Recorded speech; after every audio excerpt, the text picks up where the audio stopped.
Hey y'all, it's your girl Chenelle Beauty, and I'm coming back with another video. And this video is going to be a little different. This video is basically like a little chit chat, a little less talk, and it's something that has been on my list.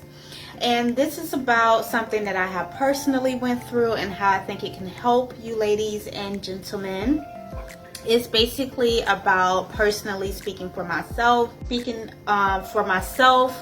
going from a doormat to a woman with standards, and just how it all began, where it progressed, that the signs to pick up on, and just how I pulled myself out of it.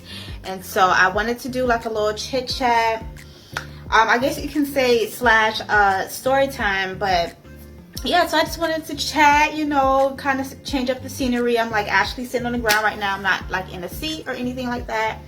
Wanted to make it a little bit personal. Y'all don't mind my tree in the back. I cannot wait to get a new tree because my baby done been through it, honey. She is very faux, but she's hanging on by a thread. But yeah, I just wanted to just basically come with another video, kind of like a different turn, and just to talk with y'all. All right, so to begin, just to kind of go back in time, I wanted to go to where it all began and how to like pick up the signs and everything like that. So this was mostly, I would say, me being, I guess, a doormat came from like my first relationship that I had with the guy that was like my first everything, and just him kind of like just basically treating me like dirt. And being that it was like the first relationship, you know, I'm still trying to figure out who I am as a person. I'm still trying to figure out how it is to be a girlfriend and what that even means. I'm still trying to figure out, you know, who he is as a person, and just really going through the motions. And I was in high school when I got my first boyfriend, and I actually wasn't that young. I think I was a junior, because this was my first, and I ended up losing my virginity, like, which I guess could be like a story time in itself, but I lost my virginity like late compared to a lot of other people around me. Like I lost it when I was like going into senior year. So yeah.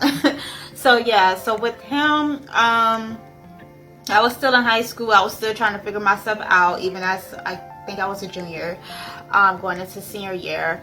And you know, when I met him, he wasn't like nothing that I would consider like really my type, but I remember just having like a basic list. Like I was just like, as long as he cute, you know, he got, at that time I was like into dreads, so it was like he got dreads, like very basic stuff like that.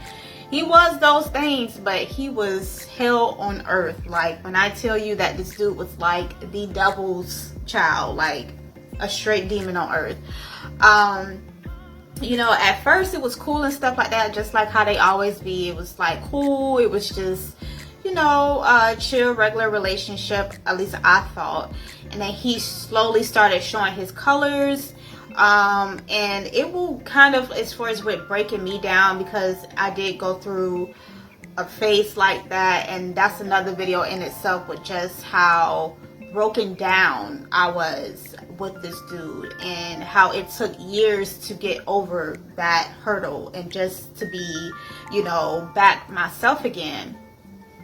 So basically he would like, you know, make little comments, you know, on your physical appearance or what you're wearing, just like the typical like narcissistic, you know, abusive boyfriend type of thing. And he would just, you know, slowly comment on you, and comment on me, and make me, you know, second think how I look, or second think like what I had on, second think of what I said, to where I just almost not became a mute, but just almost just kind of like, to where I just almost like just became just like, I guess you could say like a recluse. Like I just didn't have an opinion anymore. I didn't have, you know, confidence anymore. You know, he will verbally abuse me. Every time he seen me, he would, you know, call me to verbally abuse me.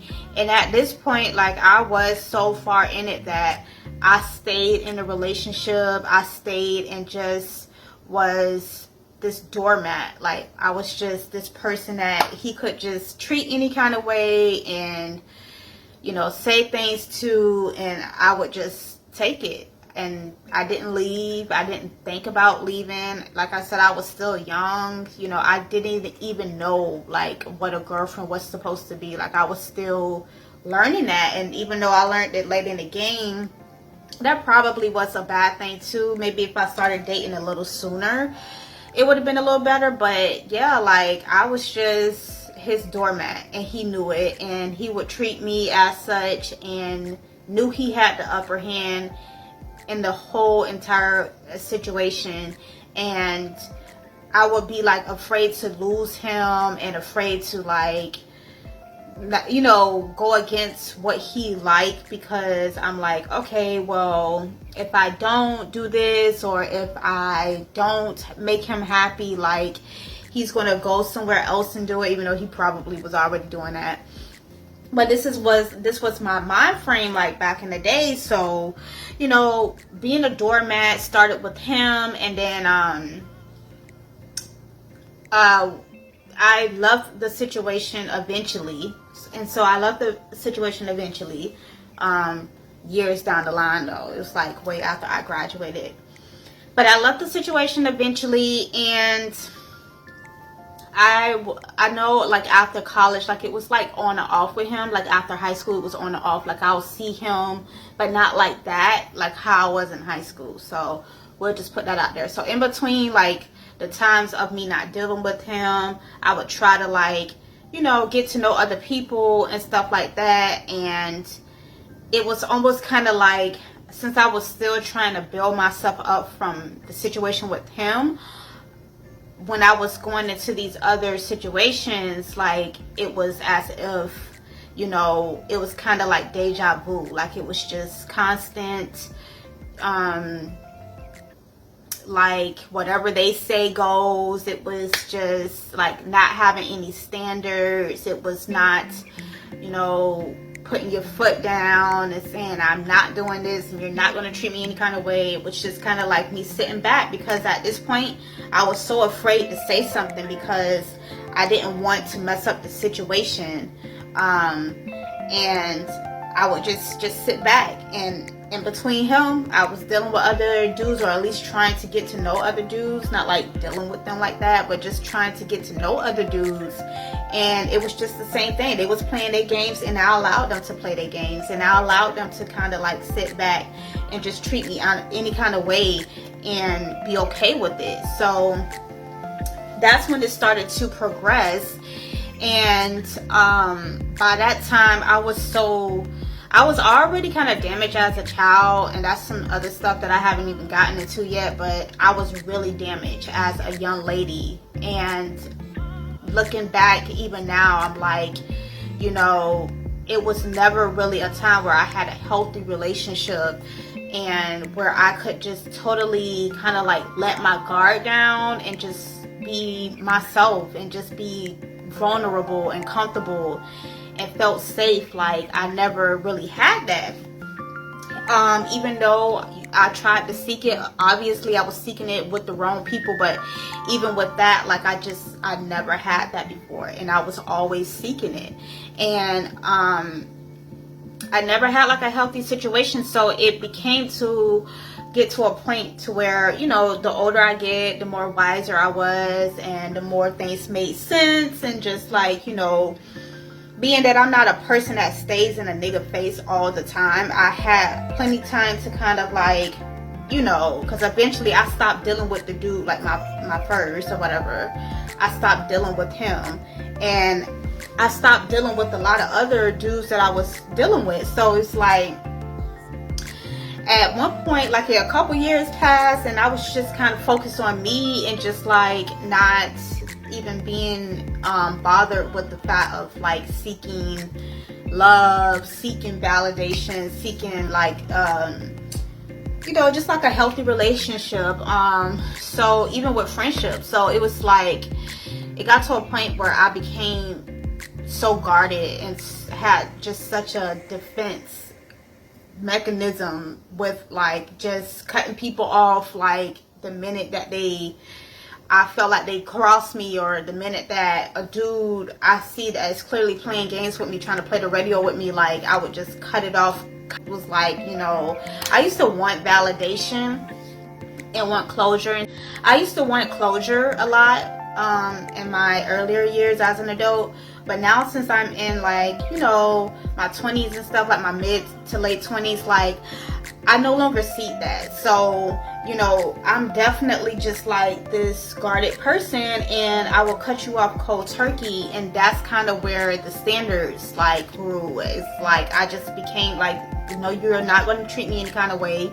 No, you're not going to say that to me. No, you're not going to treat me this way. No, you're not going to keep standing me up. No, you're not going to keep treating me this way. You're not going to keep making me cry. Like, it became to where I just was just this cold, I don't want to say like cold hearted, but just like this very cold type of barrier. Like you had to really fight through to get to that real me. Like you had to really just like be patient.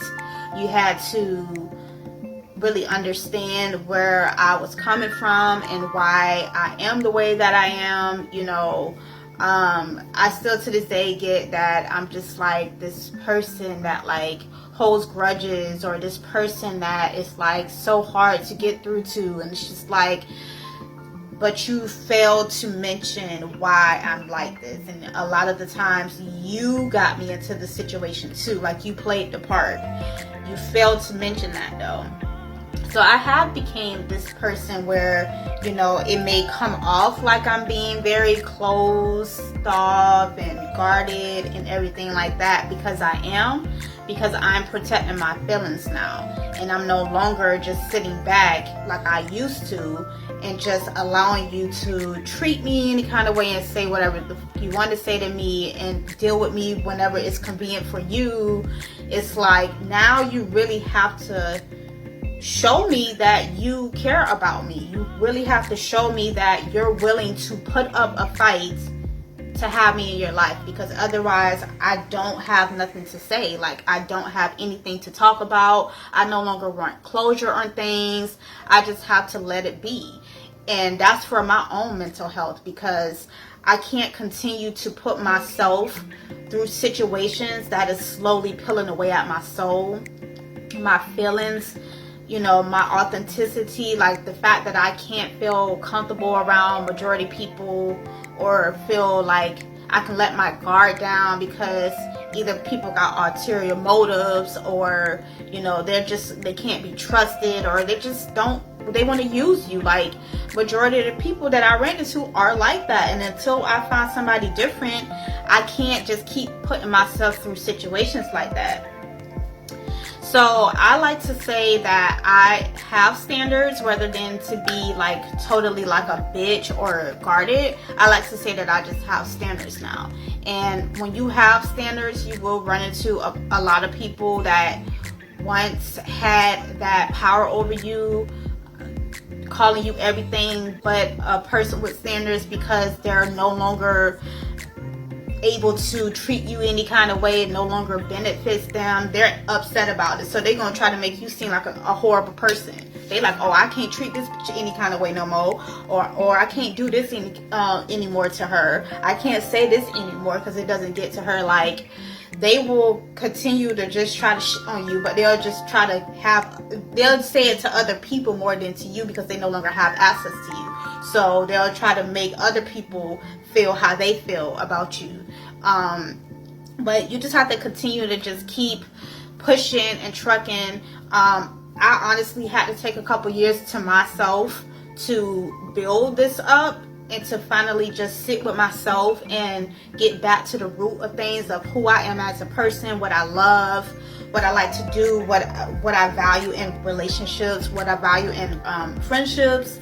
And just you'll be surprised what you just staying quiet in certain situations, especially when it's in a public or group setting, and just observe. You'll be surprised at the things that you can pick up on. I'm a very great judge of character, I like to coin myself as that, like, and I'm very proud of myself for being that.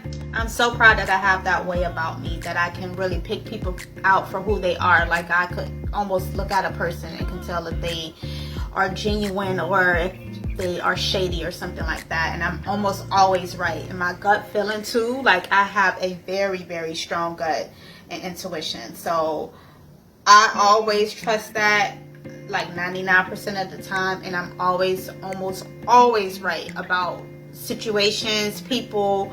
So, you know, that all stems from just me just sitting with myself and just, you know, really just kind of unplugging from the world and from people. And that's how I was able to build myself up again. You have to feed yourself. You have to, you know, you have to water yourself. You have to just really be comfortable with being alone so that you don't need people, because that's how you can get yourself in sticky situations like that. Is when you feel like you need people around you, you kind of start accepting any type of people, and then before you know it, it's like a whole bunch of people that's not right for you, and it's not right for your life, and then you got all this drama, you know. I have never been in such a peaceful mind state until I unplugged from everybody. So I would say just like try to take some time to yourself, like really take time for yourself and really just try to see, you know, what it is that is causing you to be a doormat. Remove those people if it's actually people. If it's things, remove those things. Like, don't let people just control your life and take over that. You got to do what's best for you. It has helped my mental health so much, and I still deal with my issues and things like that, but I just wanted to, it's already like 17 minutes, I just wanted to, you know, come in and just say, like, basically like how I became like a doormat and how I was able to build myself up. You know, I always just try to not necessarily need people. Of course, you want people in your life. I'm a human being. I'm not just like some robot that just functions without wanting people in my life and don't want bonds. I want bonds with people, you know, but I'm also not stupid. I'm also just not going to allow just anybody to just come in my life and just treat me like crap. So yeah, like, it all begins, and most of the time it does in a it all begins, and most of the time it does in a relationship, you know, especially if you're with like a narcissist, if you're with like just an abusive person. I was in a real bad verbal abusive relationship, and I can add on to that, like, recently he tried to contact me a couple times, and I just ignored him, because at this point, like, I no longer have any type of feelings towards you. It's nothing. And this was the guy that took my virginity, like, you know. So it took me a long time to get over the situation and just being hurt by it and hurt by him, and a long time, I guess you could say, to get over him. And now I can say, like, with the years that really helped, with the years that I spent by myself, I no longer care. Like, I could look at him and don't feel no ways. I don't care to see him with somebody else. Like, it no longer hurts me because he no longer has that power over me. So I went from his doormat that was like just allowing him to do whatever because I was so scared to lose him, to being somebody that now the tables turn and you begging and you wishing I would respond to you, like, you know. And a lot of times too, dudes will do that just to see if they still have the power over you. They don't even be changing. They just be wanting to see, like, I wonder if she'll respond back. And I have not responded back. It's been months. He tried to friend request me on Facebook. It's been sitting up for months. And I got to a point too, I used to like be so quick to block people. Like, now I'm just like, let them see what you messed up on. So he's still sitting in the friend request. He'll never get added a day in my life. He will never get a response out of me. And if he do get disrespectful in the inbox, so far he has not, but if he do, then that's when I will block him for the 6th time. Like, I literally have like 6 pages of his that's blocked. So you just got to know how to kind of boss up and put your big girl panties on and just be like, you know what, I'm not dealing with this no more. Like, you really have to have like that moment with yourself and just be like, I'm not doing this no more, and I'm not gonna tolerate it. So yeah, y'all, I don't want to be too long. I hope that made sense. I was trying not to ramble and kind of stay on topic, but I do want to do more of these and just like, you know, just kind of helping y'all. So just, I think my best advice would be to just like unplug from a lot of people, especially if they, you know, they are the reason why you're like in that type of situation that you don't want to be in. Unplug from the world and literally take some time. Like, I took years to myself. Literally take some time to build yourself back up and find yourself again. You can't be with somebody and love on somebody if you don't love on yourself. So I think that's my best advice. I want to thank y'all so much for tuning in. It's your girl Chenelle Beauty. Like, comment, and subscribe, and share this video with your friends, your family, and your boo thing. Bye.